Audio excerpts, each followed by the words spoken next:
بسم اللہ الرحمن الرحیم اللهم صل على سيدنا ومولانا محمد افضل صلواتك بعدد معلوماتك وبارك وسلم وصل عليه بسم اللہ الرحمن الرحیم۔ عزیز طلباء کرام، امید ہے آپ سب بخیر و عافیت ہوں گے انشاءاللہ العزیز۔ جامع السنن الترمذی کے ابواب الاطعمۃ عن رسول اللہ صلی اللہ علیہ وسلم کے سبق نمبر 18 کے ساتھ ایک مرتبہ پھر اللہ کے فضل و کرم سے آپ کے خدمت میں حاضر ہونے کی سعادت نصیب ہوئی، تو بڑھتے ہیں اپنے سبق کی طرف۔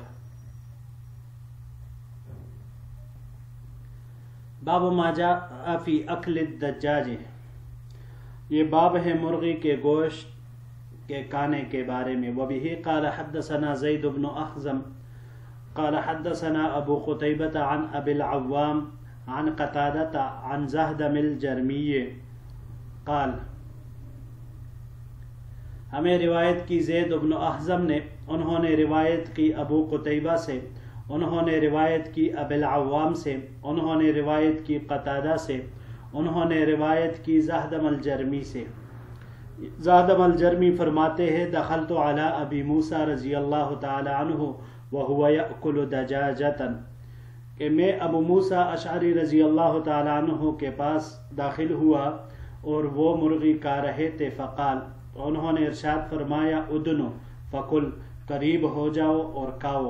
فإنی رأیت رسول اللہ صلی اللہ علیہ وسلم یأکلہ، کیونکہ میں نے حضور صلی اللہ علیہ وسلم کو اسے کھاتے ہوئے دیکھا۔ ھذا حدیث حسن، یہ حدیث حسن ہے۔ وقد روی ھذا الحدیث من غیر وجہ عن زہدم ولا نعرفه الا من حدیث زہدم وابو العوام وعمران القطان۔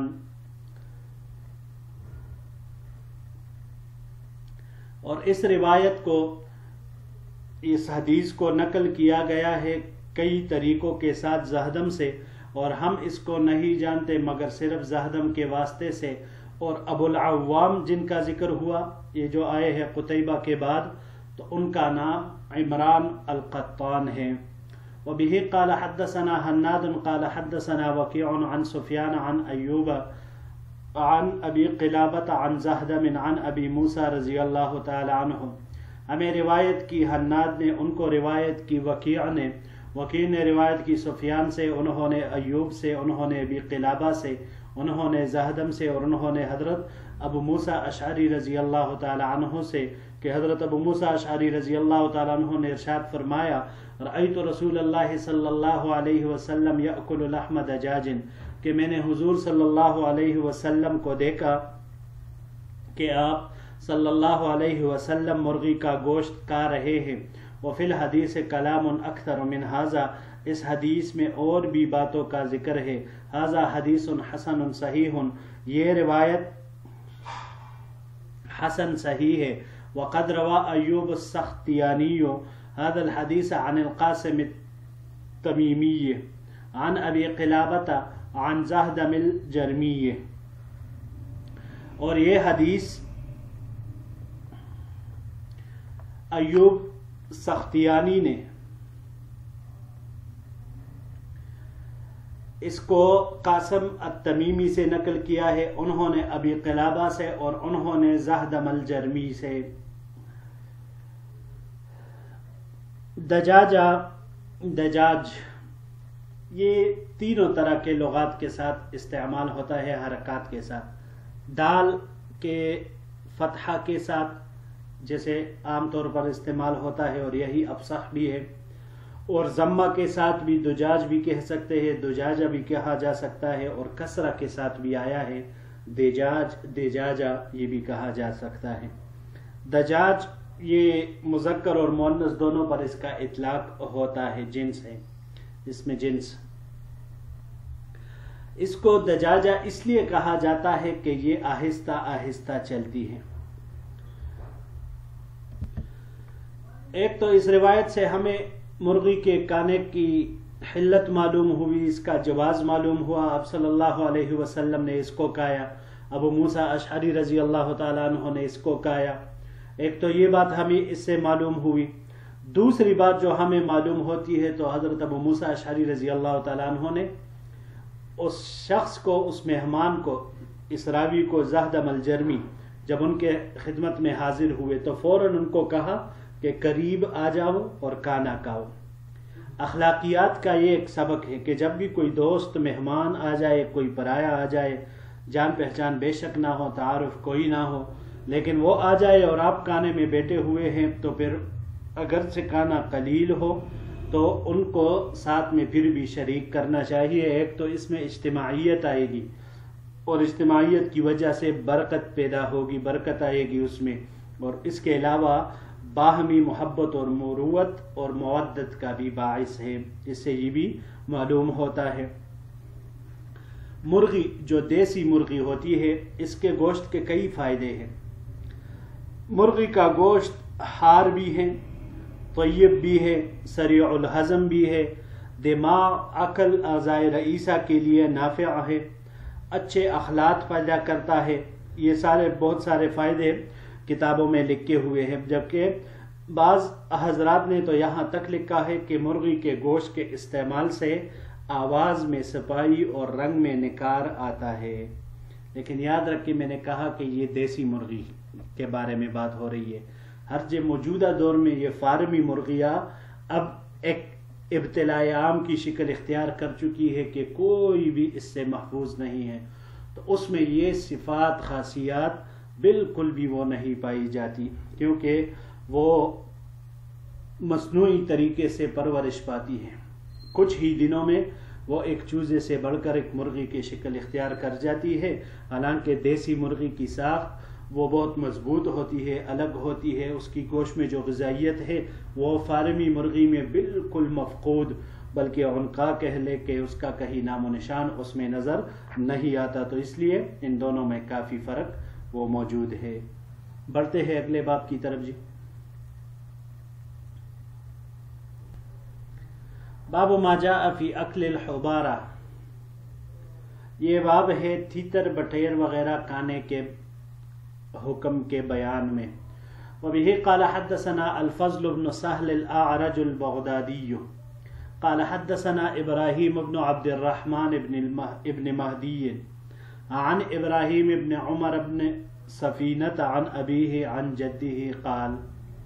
ہمیں روایت کی فضل بن سہل الأعرج بغدادی نے، انہوں نے روایت کی ابراہیم ابن عبد الرحمن ابن مہدی سے، انہوں نے ابراہیم ابن عمر ابن سفینہ سے، انہوں نے اپنے والد سے، اور انہوں نے اپنے دادا سے. قال، وہ فرماتے ہیں، اکلت مع رسول اللہ صلی اللہ علیہ وسلم لحم حبارہ، میں نے حضور اقدس صلی اللہ علیہ وسلم کے ساتھ حبارہ کا گوشت کھایا ہے، تیتر بٹیر کا گوشت کھایا ہے.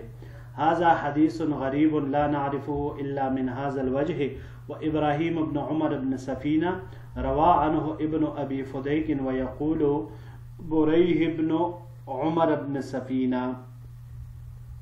یہ حدیث غریب ہے، ہم اس روایت کو اس سند کے علاوہ دوسری سند سے نہیں جانتے.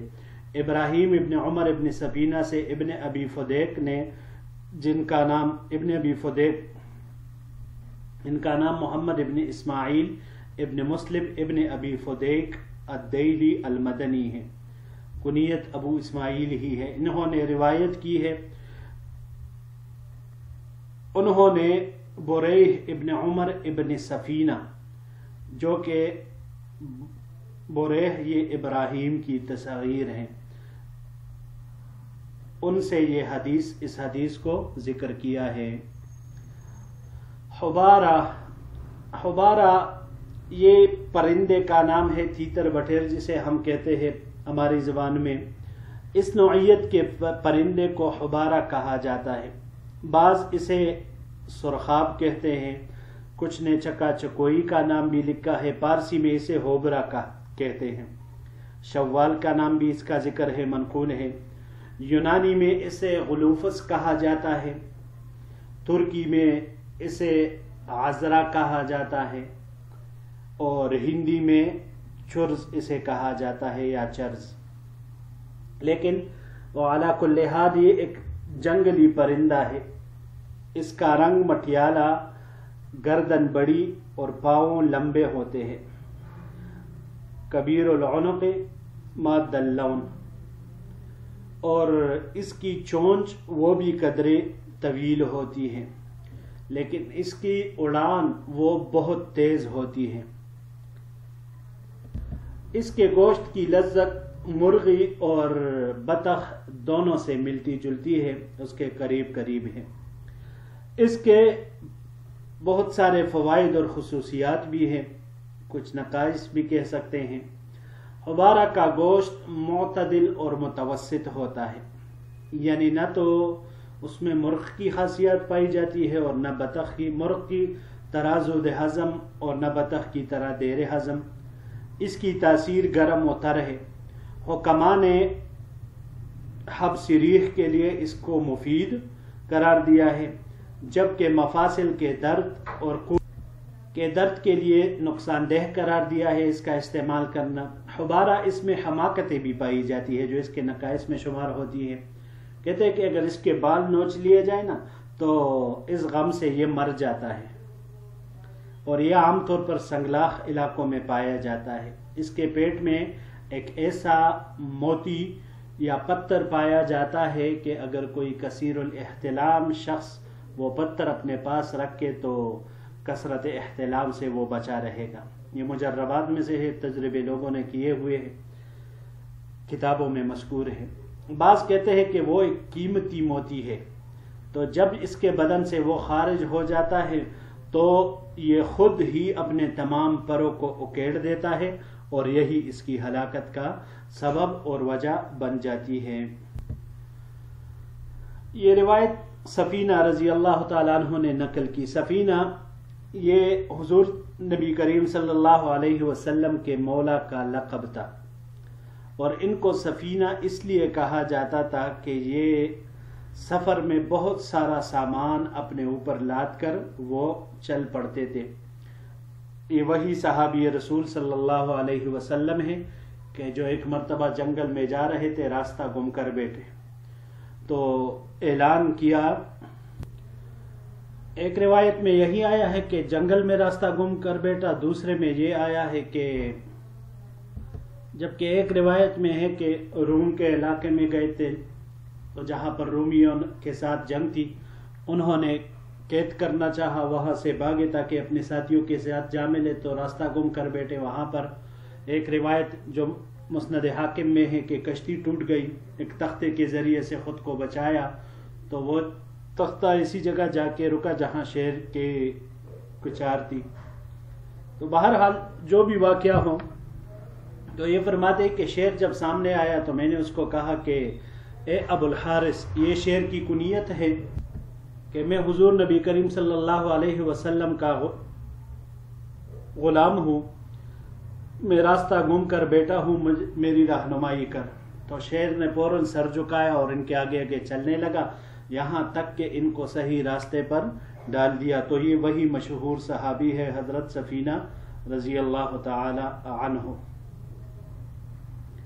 جی عزیز طلباء کرام، یہی تک ہمارا آج کا سبق تھا۔ انشاءاللہ العزیز اگلے درس میں ایک نئے باب کے ساتھ پھر آپ کی خدمت میں حاضر ہوں گے۔ السلام علیکم ورحمۃ اللہ وبرکاتہ۔